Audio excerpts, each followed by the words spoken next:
Hey folks, welcome to another how-to Casio video. In this video, we're going to be looking at how to do Poisson distribution on this particular Casio FX8200AU calculator.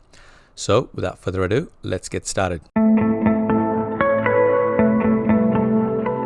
Alright, so the first thing we're going to be looking at is for this particular question, we've got average of 3 calls.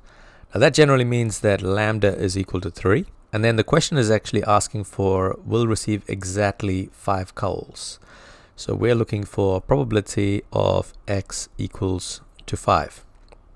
Now, to do this on this calculator, we're going to switch on the calculator, go into the home menu, go to distributions, and we're going to navigate our way all the way down to Poisson PD.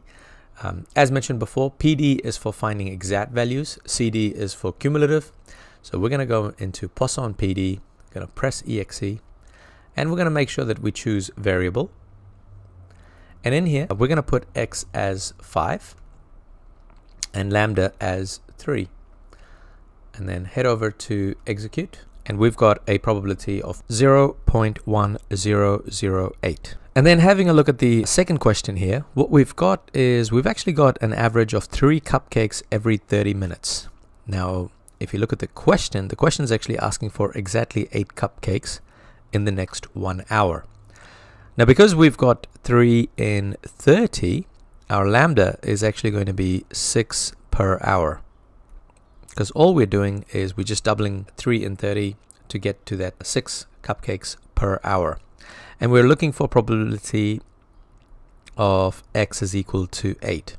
So just a slight little change in this question, because what you don't want to do is you don't want to put lambda as 3, because that would actually mean that your average is 3 per hour. So going back to the calculator, we're just going to use the back button here, and we could actually go back and re-enter those values again. So our x is going to be 8 and our lambda is going to be 6.